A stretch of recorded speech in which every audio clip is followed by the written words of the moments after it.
వి gold trusted gold buyers మీరు తాకట్టు పెట్టిన బంగారాన్ని విడిపించి ఈ రోజు ఉన్న మార్కెట్ ధరకు కొనబడను.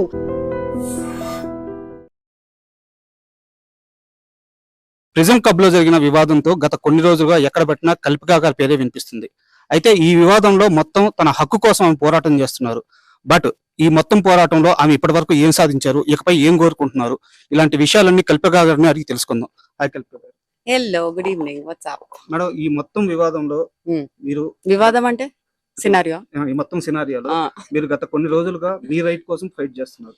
బట్ ఈ కొద్ది రోజుల్లో మీరు సాధించింది ఏంటి అంటే ఏం చెప్తారు? మనుషుల్ని సాధించా, వాళ్ళకి ఒక ధైర్యం ఇప్పించాను.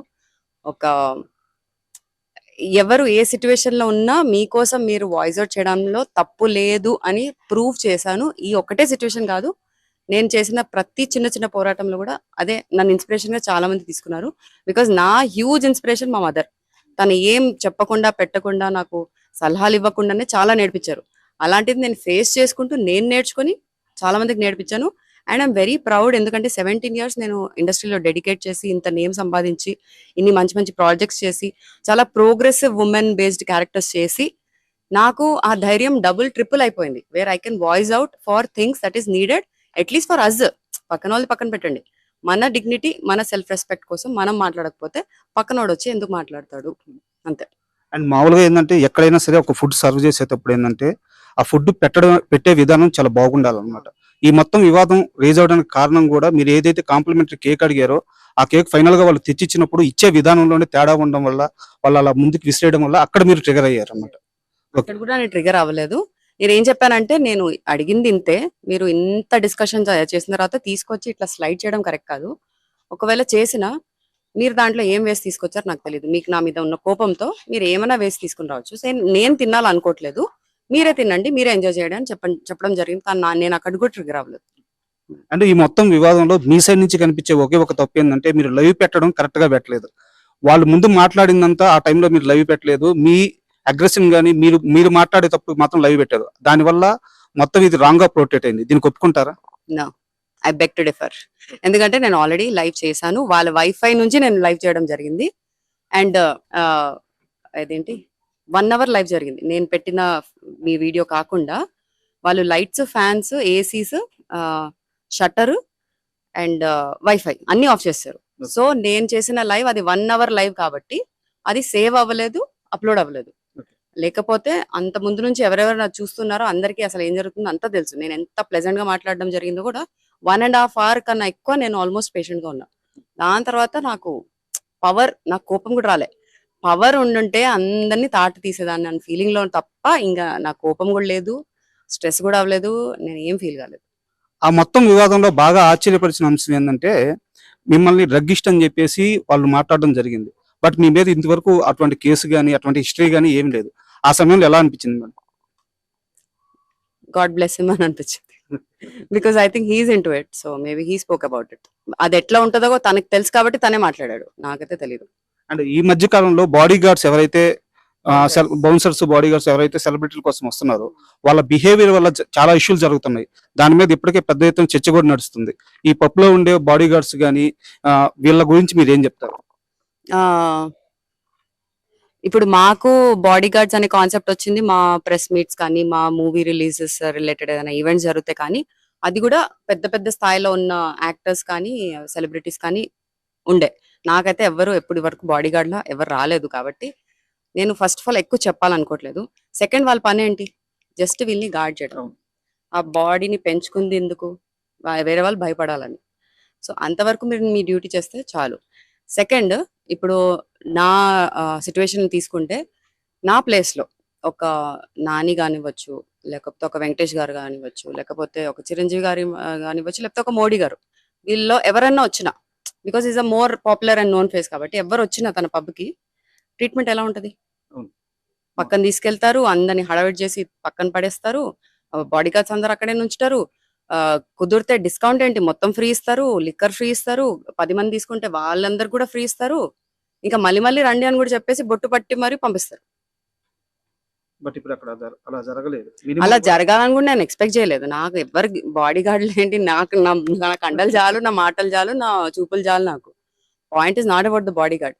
పాయింట్ ఎవరి డ్యూటీ వాళ్ళు పద్ధతిగా చేసుకుంటే ఎవరికి ఏం ట్రబుల్ ఉండదు. మీరు బతకొచ్చు, మేము బతకొచ్చు. అండ్ ఈ మొత్తం వివాదంలో మీ అగ్రెషన్ చూసిన వాళ్ళు కానీ లేకపోతే మీ ఫైట్ చూసిన వాళ్ళు కానీ మీ సైడ్ స్టాండ్ తీసుకొని మాట్లాడాలి అనుకుంటున్న వాళ్ళకి కూడా ఒక చిన్న అనుమానం ఏంటంటే కల్పిక అక్కడ డ్రింక్ చేసి ఉన్నారా అని చెప్పేసి ఒక క్వశ్చన్ రైజ్ అవుతుంది. మీరు ఏం చెప్తారు దాని మీద? నెక్స్ట్ టైం మీతో ఇంటర్వ్యూ నేను ఒక చియర్స్ కొట్టి స్టార్ట్ చేస్తాను అనుకుంటున్నాను. నేను తాగేసి ఒక 3 years అవుతుందండి. దానికి ముందు తాగేదాన్ని, వెరీ రేర్ గా తాగేదాన్ని. నా ఓన్ సెటప్ లో, మా ఫ్రెండ్స్ ఇంట్లలో, లేకపోతే నా ఇంట్లో, మా పేరెంట్స్ చుట్టుపక్కల ఉన్నప్పుడే తాగేదాన్ని. సో దాంట్లో there nothing to even regret about it. It is a good thing. డాక్టర్సే చాలా మంది చెప్తారు యూ హ్యావ్ టు డ్రింక్ అప్పుడప్పుడు, ఇట్ ఇస్ గుడ్ అని. అది పక్కన పెడితే నా ఎనర్జీ లెవెల్స్ నాకు నేనే తట్టుకోలేకపోతా. ఏంటి, నేను మార్నింగ్ 4కి లేస్తా, రాత్రి 12కి పడుకుంటా అండి. ఆ ఉన్న 4 hours ఒక డీప్ స్లీప్ లో వెళ్ళిపోయి అవతార్ కన్నా మించి సినిమాస్ చూస్తాను నేను నా డ్రీమ్స్ లో. అలాంటిది నేను రియాలిటీకి వచ్చేసరికి నేను ఏమేం చేస్తాను ప్రతి సెకండ్ నాకు తెలుసు. ఒక చేత్తో ఒకటి చేస్తా, ఒక కాల్తో ఇంకోటి చేస్తా, ఒక బ్రెయిన్ తో ఇంకోటి నడుస్తుంది, కళ్ళతో ఇంకేదో చూస్తా, ఇంకెవరికో ఏదో కాల్ లో మాట్లాడతా. ఇప్పుడు నా రైట్ లెగ్ కూడా సరిగ్గా పనిచేయట్లేదు. నేను డ్రైవ్ చేయడానికి కూడా చాలా ఇబ్బంది. 10 minutes కూడా డ్రైవ్ చేస్తే పట్టేసుకుంటుంది, నా కాఫ్స్ అంతా పట్టేసుకొని. It's risk on road. 5 minutes లో లెఫ్ట్ లెగ్ తో నేను డ్రైవింగ్ నేర్చుకున్నానండి. నెక్స్ట్ నేను హ్యాండ్ తో డ్రైవింగ్ నేర్చుకుందాం అనుకుంటున్నా. రైట్ హ్యాండ్ అయ్యాక లెఫ్ట్ హ్యాండ్. సో ఇంత క్రియేటివిటీ నాలో ఉన్నప్పుడు నేను ఈ బయట ప్రాపర్టీస్ కానీ, ఆల్కహాల్ కానీ, డ్రగ్ కానీ తీసుకోవాల్సిన అవసరం కూడా నాకు లేదు. ట్రై చేయాలంటే ట్రై చేస్తా. నేను అన్ని చేయడానికి నేను రెడీ. ఎందుకంటే ఇప్పటివరకు అన్ని ట్రై చేస్తా. ఒక డాన్స్ నుంచి, ఒక స్పోర్ట్స్ నుంచి, ఒక స్విమ్మింగ్ నుంచి, ఏం ఆడితే అది అన్ని నేను ట్రై చేశాను. కాబట్టి ఇది ట్రై చేయడంలో నాకేం తప్పు అనిపించట్లేదు. ఒకప్పుడు నాకు ఒక ఫిల్మ్ ఆఫర్ వచ్చింది, సీతా ఆన్ ద రోడ్ అని. దాంట్లో స్మోకింగ్ హ్యాబిట్ ఉందని చెప్పి నేను మూవీ నో అని చెప్పడం కూడా జరిగింది. ఎందుకంటే నాకు మా డాడీకి చిన్నప్పటి నుంచి స్మోకింగ్ మీద పెద్ద గొడవ ఇది. మా డాడీ ఒక చైన్ స్మోకర్ ఉండే. సో మీరు చేయండి కానీ ఇంటి నుంచి బయటికి వెళ్ళి చేయండి అని నా ఇది. నేనేమో నా ఆయన ఇంట్లోనే చేస్తా అన్నారు. సో ఇప్పుడు ఆటోమేటిక్లీ హీ స్టాప్ స్మోకింగ్. అది వేరే విషయం. నేనేమంటున్నానంటే నేను నిజంగా ఇన్ఫ్లుయెన్స్ అవ్వాలంటే నేను ఇంట్లోంచే ఇన్ఫ్లుయెన్స్ అవ్వచ్చు. నేను అక్కడ కూడా ఇన్ఫ్లుయెన్స్ అవ్వాలి. మూవీ కూడా నేను నో చెప్పడం జరిగింది. కానీ ఆ క్యారెక్టర్ నాకు చాలా రెజొనేట్ అయ్యి నేను నాలాగా నేను బిహేవ్ చేయగలుగుతున్నాను కదా త్రూ సినిమా, త్రూ ఆర్ట్. అలాంటప్పుడు ఎందుకు చేయొద్దు అని 2 days తర్వాత మళ్ళీ నేను కాల్ బ్యాక్ చేసి ఐ విల్ ఫేక్ సిగరెట్, నేను ఫేక్ గా నేను తాగుతా, నేను ఖచ్చితంగా చేస్తా, నేను రాయల్ ఎన్ఫీల్డ్ నేర్చుకుంటాను. 20 minutes రాయల్ ఎన్ఫీల్డ్ నేర్చుకోవడం జరిగింది. So I'm up for challenges and experiment. మీరు ఒక గుండు తీసి మీరు ఒక క్యారెక్టర్ చేయండి, టక్కని చేసేస్తాను, నాకేం ప్రాబ్లం లేదు. అండ్ మీరు మూవీస్ గురించి చెప్పారు. గత 15 ఏళ్ళుగా 17 ఏళ్ళుగా మిమ్మల్ని చూస్తూనే ఉన్నాము. మీరు చేసే మూవీస్ కానీ అండ్ బయట సొసైటీ పరంగా మీరు చేసే సేవా కార్యక్రమాలు కానీ చాలా బాగుంటాయి. అండ్ ఈ మధ్య కాలంలో ఇంత బెట్టింగ్ యాప్స్ గురించి సోషల్ మీడియా ప్రమోటర్స్ చాలా మంది బెట్టింగ్ యాప్స్ ని ప్రమోట్ చేసి కూడా డబ్బులు సంపాదించారు. ఇలాంటి ఏ వివాదంలో కూడా కల్పిక గారు ఉండరు. కల్పిక గారు ఏంటంటే బయట సమాజంలో కొన్ని బాధ్యతలు నిర్వర్తిస్తారు, తనకు నచ్చిన సినిమాలు తీసుకుంటారు. బట్ బయటికి వెళ్ళలేక కొంతమంది మనుషులతో మాత్రమే ఆమెకు వివాదాలు వస్తున్నాయి. ప్రతిసారి ఇలాంటి వివాదం వస్తున్నప్పుడు ఇండస్ట్రీ తరపున పెద్దలు మీ సైడ్ ఎందుకు స్టాండ్ తీసుకోవట్లేదు? ఎందుకు స్టాండ్ తీసుకోవాలి? నేనేమైనా వెళ్ళి వాళ్ళని హెల్ప్ అడిగానా? వాళ్ళ వర్క్ వాళ్ళు చేసుకుంటున్నారు. నాకు నిజంగా వాళ్ళ సపోర్ట్ కావాలంటే నేను రేపు ఒక ఫిల్మ్ డైరెక్ట్ చేశాక, సార్ మీరు వచ్చి జస్ట్ ట్రైలర్ చూడండి సార్, లేకపోతే లాంచ్ కి రండి సార్, మీ 2 minutes టైం ఇవ్వండి సార్, అక్కడ సపోర్ట్ చేయండి అని అడుగుతా. That is a progressive way of asking support.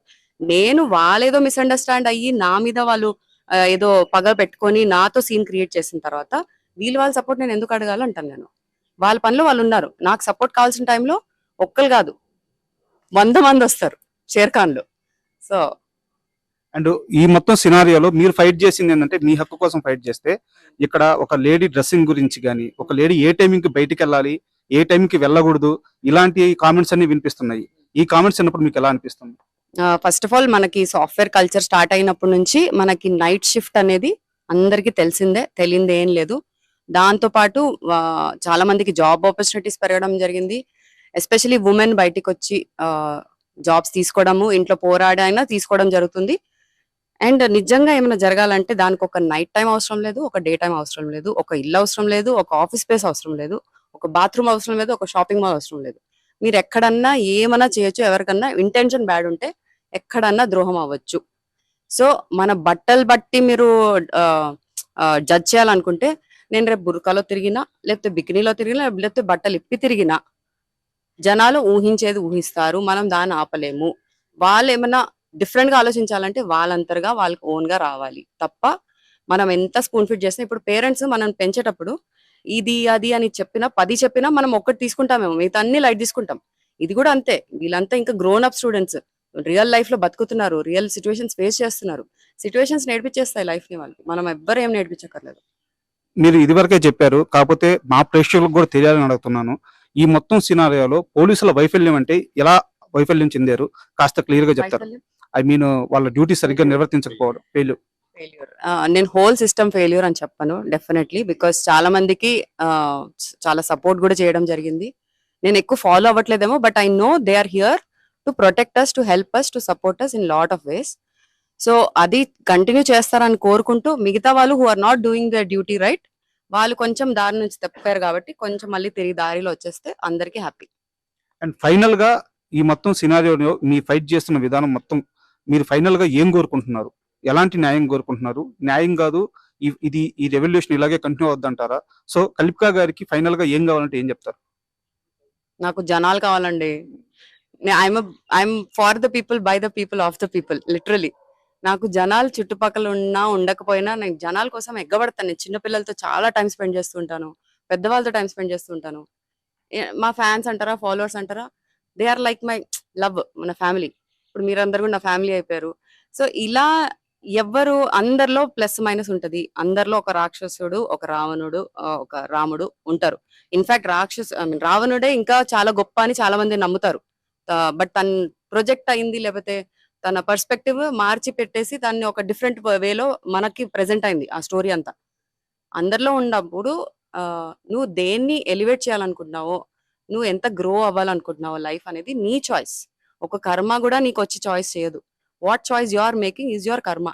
So నువ్వు అది ప్లస్ లో వెళ్ళాలనుకుంటున్నా, మైనస్ లో వెళ్ళాలనుకుంటున్నా, you have to face the consequences, you have to face the advantages, no matter what. So it is in your hands what you want to do about yourself, your life and people around you who matter to you. And final గా question, big boss లోకి వెళ్ళడానికే కల్పిక ఇదంతా చేస్తున్నారా? Yes. Yeah. ఎవరు ఈసారి anchor, ఎవరు host, ఎవరు big boss కి? మీకు కాల్ వచ్చింది కదా, మీరే చెప్పాలి. వాళ్ళు నాకు అవన్నీ డీటెయిల్స్ ఇవ్వలేదు. ఇంట్రెస్టెడా అన్నట్టు ప్రొజెక్ట్ అయింది అంతే.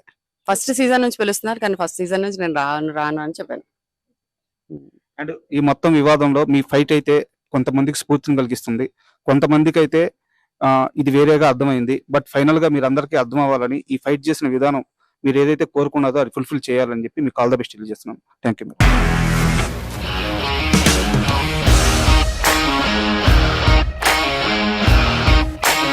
ఇండస్ట్రీలో కమిట్మెంట్ ఇష్యూస్ వస్తే నీకు కూడా వచ్చినట్టు? మార్నింగ్ తీసుకెళ్ళానంటే కొట్టి పడేస్తారు.